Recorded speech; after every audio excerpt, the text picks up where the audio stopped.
What's going on, guys? So today we're going to teach you how to reduce elbow pain while doing a skull crusher but still build those huge triceps. Let's jump into it. Alright guys, a ton of people will avoid the skull crushers altogether because the common things I'll hear and common things I've also experienced are wrist pain and elbow pain when performing this exercise. Those are two pains you definitely don't want. So I really recommend utilizing this exercise despite the pain, and the best way to do that is to avoid its negative tendencies. The tendencies come from using easy bars and straight bars. The issue here, your arm's gonna be in a locked position, guys. This is what is natural to the body. It's gonna force it to move in a weird way and really strain out those elbows and wrists. Alternatively, if you're using a dumbbell, you get a natural path of motion because you can move left, right, it can go inward, outward, and you're also gonna get the benefit of isolating each arm individually. Saying so, a ton of people still do this wrong, so I'm gonna show you 3 common mistakes we see and how to fix them. Common mistake number 1 I see is a lot of people are performing half reps. The reason we're doing this is to be able to also get a full range of motion. The dumbbells are free moving, you're able to get a nice squeeze, go all the way down and then all the way up. You shouldn't be doing just a quarter or a half rep. You're only gonna be building half the tricep. You're only getting half out of the exercise. So make sure to do a full range of motion and use, get the most out of this exercise. Mistake number 2, guys, is gonna be a 2-parter, and I bet you this is something you were doing wrong yourselves. I made this mistake early on, and I know a lot of people who don't know how to do this exercise are doing this even when they think they know how to do this exercise. So first things first, you want to extend and lock out your tricep. However, you don't want to overextend your elbow and kind of force a ton of tension onto the joint there. That will cause a lot of problems, and that's why a lot of people are getting that pain.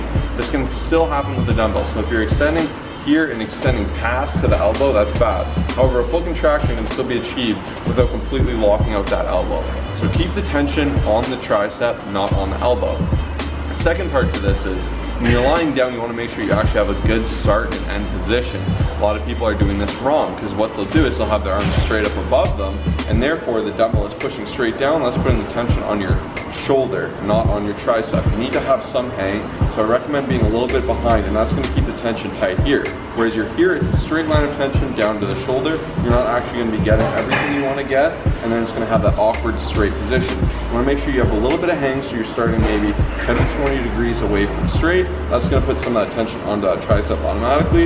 Extend down, explode up, without locking out that tricep. You're stopping just before. Common mistake number 3 is too much arm movement. I see this way too often, guys. The goal of this exercise is to isolate the actual tricep.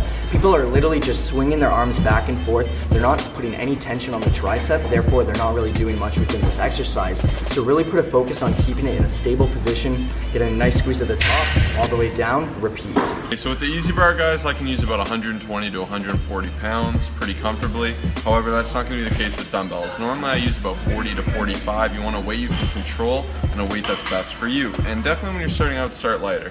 So you're going to start as usual with your kick back, throw it back, start by posturing that back. Now here, this is not the position you want to be in. This is a dead position. Like I said in tip number 2, there's no tension on my tricep right now. So we want to make sure we're maintaining tension on that tricep at all times. So I can achieve that by going backward ever so slightly 10 to 20 degrees, collapsing by feeling it in my tricep, nice and low. And the beauty with the dumbbells is you can go past the skull. And so for me, I have long arms, so I get a good contraction to about here, explode up without locking those elbows. Boom, explode. Explode. Even better yet, if you want to throw in some changes, you can do some variations. Inward or outward.